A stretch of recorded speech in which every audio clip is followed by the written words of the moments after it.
Bien, alors, plusieurs choses. D'abord, il se trouve que je suis le premier à parler en live, si je puis dire, ce matin.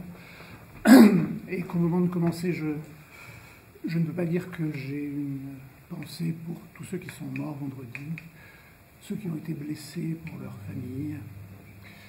Et nous allons parler ici de création et de recherche. Ce qu'ont fait ceux qui les ont assassinés vendredi soir, c'est exactement le contraire. L'autre chose que je voudrais dire, c'est que ce que vous allez entendre maintenant, ce que je vais vous raconter, n'a pas grand rapport avec ce qui vient d'être dit, même si la thématique est la même, puisque ce que je vais faire, en fait, c'est une présentation essentiellement institutionnelle de ce qui existe à Aix depuis maintenant un peu plus de 2 ans. Je vous demande également, parce que mon topo est un petit peu trop long, donc je vais l'abréger pour essayer de loger dans le temps imparti, et donc vous pardonnerez la brusquerie de certaines transitions qui se ressent de ces retouches de dernière minute.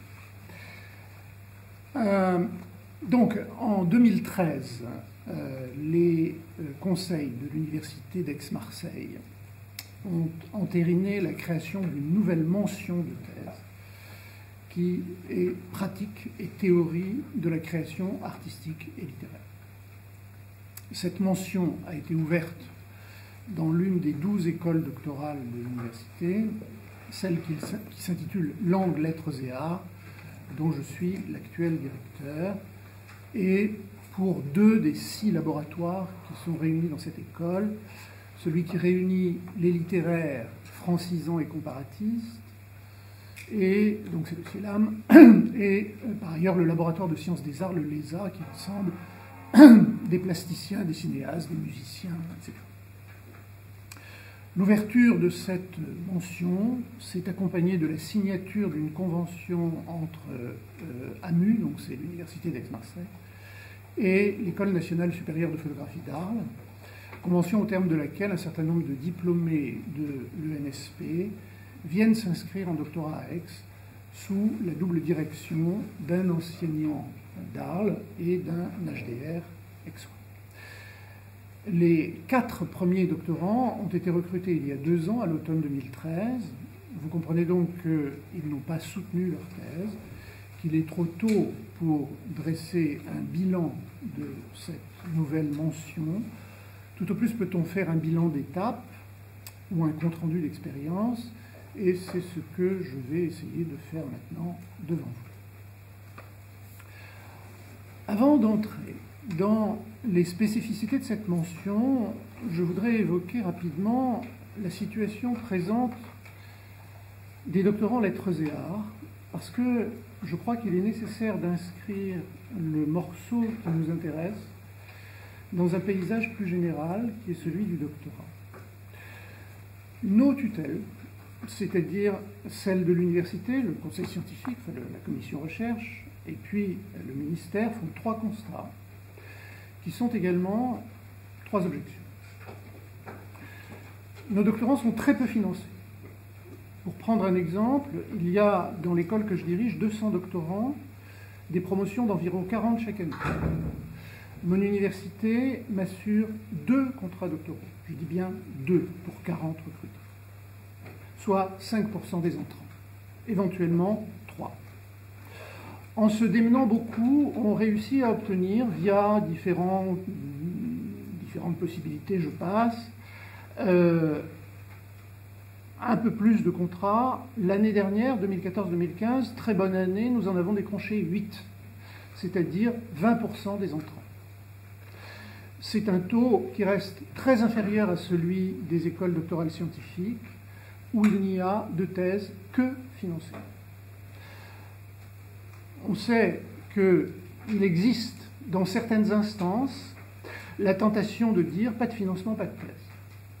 Et que ce modèle est celui qui est préféré par les machines administratives, mais aussi par les associations de doctorants, qui tiennent à ce que leurs mandants soient considérés comme des professionnels et surtout pas comme d'aimables intellectuels pratiquant l'exercice par goût, par curiosité ou par n'importe quoi qui puisse être considéré comme gratuit. J'ai entendu, dans une réunion publique organisée par notre ministère et ouverte par la ministre, un directeur général du CNRS énoncer ces propos que je cite littéralement: « La chasse aux doctorants non financés est ouverte. » Ma protestation ne l'a pas fait changer d'opinion. Deuxième remarque, deuxième constat et deuxième objection. Mal financés, obligés de faire leur thèse par conséquent en travaillant. Nos doctorants ne la font pas en 3 ans ni même en 4. La durée moyenne des thèses dans Monedier était de 6 ans et demi quand je suis arrivé aux affaires, si je puis dire ça comme ça. Nous l'avons abaissé d'1 an en bataillant beaucoup et en limitant le nombre maximum de thèses encadrées par un seul directeur de recherche. Notre statistique n'en est pas devenue satisfaisante pour autant aux yeux de nos évaluateurs. Troisième point. Vos docteurs, nous dit-on, ne trouvent pas d'emploi. Stricto sensu, cette proposition est fausse. Le taux de chômage de nos docteurs est faible, pour autant qu'on puisse d'ailleurs le connaître, parce que les statistiques dans ce domaine-là, de l'avis même des représentants du ministère, sont extrêmement incertaines et peu fiables. Quoi qu'il en soit, le taux de chômage de nos docteurs est très en dessous des taux moyens de chômage en France. Dire que nous formons des chômeurs est une contre-vérité, généreusement colportée par ailleurs. Ce qui est vrai par contre, c'est que les emplois qu'ils occupent ne sont pas en rapport avec leur niveau de formation. Je prends un exemple simple. Un professeur certifié qui devient docteur reste professeur certifié. Sa carrière n'en est changée en rien. Ni son service, ni son salaire ne seront modifiés. Si c'est un agrégé, il pourra éventuellement enseigner en prépa. Un docteur qui n'est pas titulaire de l'Éducation nationale trouvera sans doute un emploi, mais pas au niveau de responsabilité et de salaire qu'il était en droit d'attendre. La conséquence que tirent de tout ça ceux qui pilotent la grande machinerie où nous nous activons, c'est que nous devrions inscrire moins de thèses. Je pense que, globalement, ils ont raison. Nous inscrivons trop de thèses. Nous admettons en doctorat des étudiants, comment dire, faibles. Nous donnons le titre de docteur, et parfois avec les honneurs, aux auteurs de thèses médiocres. En faisant ça, nous dévaluons ce diplôme et nous portons tort aux excellents doctorants qui se rencontrent aussi dans nos universités. J'ai vu quelques thésards accomplir en 4 ou 5 ans un travail intellectuel qui suscite, et qui a suscité et qui suscite toujours mon admiration. Que leur travail soit mis sur le même plan que les productions médiocres ou pires que médiocres, c'est pas seulement injuste, c'est contre-productif, ça aboutit à rendre complètement illisible le diplôme que nous distribuons. On aura compris, après cet exorde, que notre intention, puisque je ne suis pas du tout le seul responsable dans cette affaire, en créant la mention théorie et pratique, n'était pas de rendre plus facile l'inscription en doctorat, ni d'augmenter le nombre de docteurs en art, encore moins de brader le diplôme, comme nous en accusent certains des détracteurs de cette mention.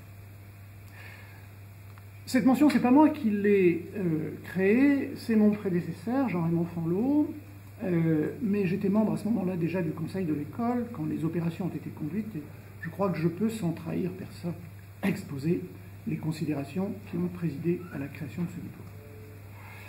Alors, ça ressemble à certains doctorats qui existent par ailleurs dans les pays anglo-saxons et au Canada, on en a parlé, il en sera sans doute question ici. Ces exemples ont pu nous conformer dans notre projet. Ce n'est pas le point de départ. Le point de départ, c'était le doctorat d'art plastique, qui donnait, et qui donne encore, la possibilité aux doctorants inscrits sous cette mention de présenter conjointement devant leur jury de soutenance une œuvre plastique originale et le commentaire d'une œuvre du canon. Je rappelle rapidement les principales dispositions que nous avons prises en indiquant les raisons.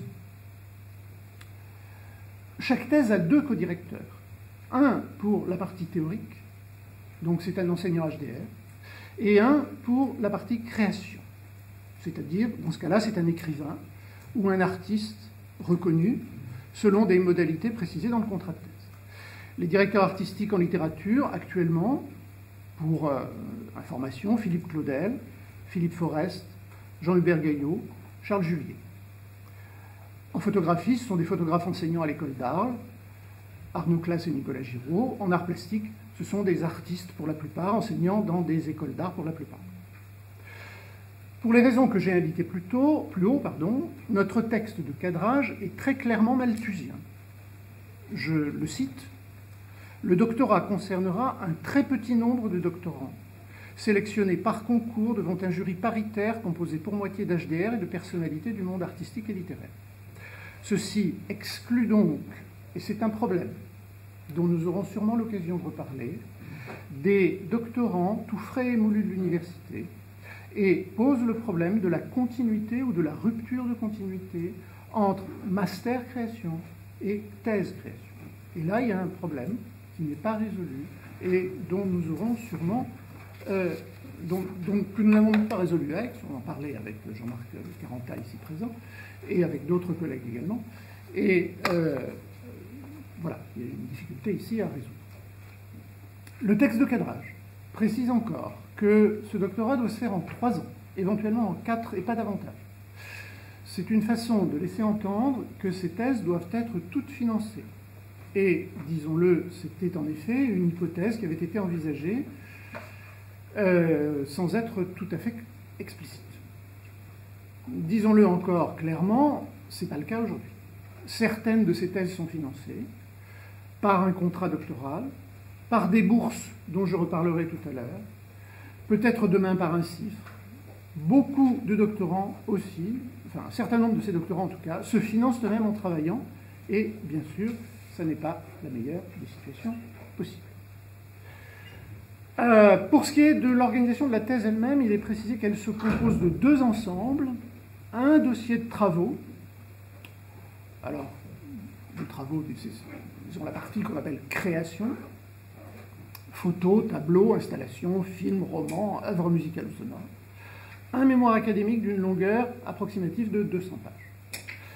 Les précisions ne s'arrêtent pas là, je ne vais pas vous les détailler parce que ce serait assez fastidieux, puis elles sont en ligne sur notre site, donc voilà. Mais les précisions sont très précises, si vous me permettez. Le texte est très directif et il s'agissait en fait de poser des garde-fous et de se prémunir contre les critiques qui n'ont pas manqué. La longueur, 200 pages pour garantir un travail d'une certaine ampleur, il s'agit de 200 pages théoriques, hein. Moindre que les thèses normales en lettres et arts, ceci afin de laisser un peu de temps pour la partie créative. L'insistance également sur la dimension académique. Les parties 4 et 5, dit le texte, auront une particulière importance pour l'évaluation, devront impérativement avoir une dimension théorique. Elles ne sauraient se limiter à la description du travail artistique et littéraire, de ses objectifs, de son développement. Elles devront situer intellectuellement, esthétiquement ce travail et en évaluer la portée. L'insistance sur le théorique, le refus de la description, fixe à la thèse une ambition intellectuelle. On voit clairement qu'il s'agit de garantir la dimension académique du travail de manière à parer encore une fois aux objections de ceux qui soupçonnent là un dévoiement du doctorat. J'en viens alors à un certain nombre d'avantages, d'espérances qui peuvent être liés à ce nouveau doctorat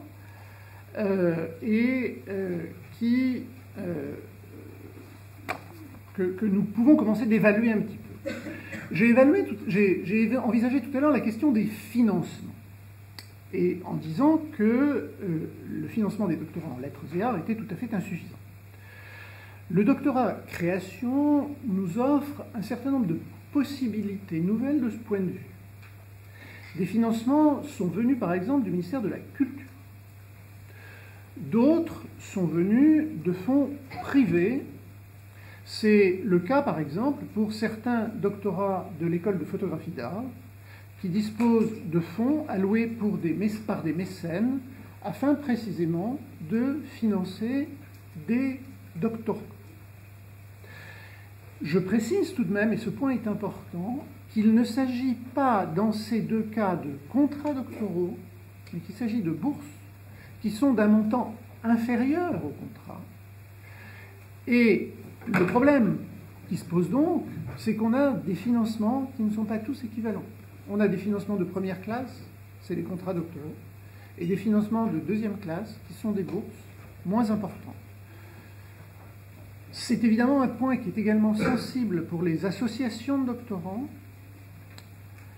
qui entendent reconnaître le doctorat comme une première expérience professionnelle et qui, par conséquent, ne veulent pas entendre parler de bourse, qui veulent entendre parler de rémunération.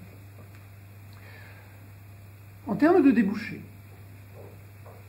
la situation, je l'ai dit tout à l'heure, est difficile. Est-ce que les docteurs de la nouvelle mention pourraient être dans une meilleure position?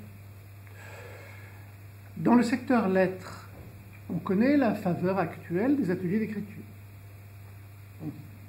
On a dit au moment de la création de ce doctorat que si des postes de maître de conférence étaient effectivement mis au concours dans les années qui viennent avec cette demande et cet intitulé, des diplômés de cette mention devraient normalement être plutôt bien placés. Dans le secteur art, beaucoup d'enseignants des écoles d'art ne sont pas docteurs, actuellement. Cela va-t-il durer? Le diplôme délivré par ces écoles, le DNSEP, a longtemps été un diplôme de niveau Bac+4.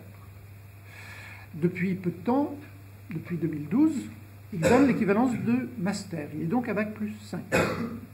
Simultanément, les exigences académiques, en principe au moins, peut-être aussi en réalité, ont été renforcées. Tout naturellement, une partie des diplômés, qui sont donc maintenant titulaires d'un master ou d'un diplôme équivalent, aspirent au doctorat. Dans ce contexte, on peut penser que des postes de maître de conférence soient ouverts au concours dans ces écoles d'art. De nouveau, les diplômés de la mention création pourraient se trouver en bonne position. Troisième point, une évolution du doctorat. Il est important d'indiquer à ce sujet que le nombre de doctorats délivrés en France est inférieur à ce qu'il est dans d'autres pays européens, pour des raisons qui sont bien connues, c'est l'importance des grandes écoles en France. On hésite un petit peu sur la nécessité ou pas de faire évoluer le doctorat de manière à y faire entrer des gens qui jusqu'à présent n'y entraient pas.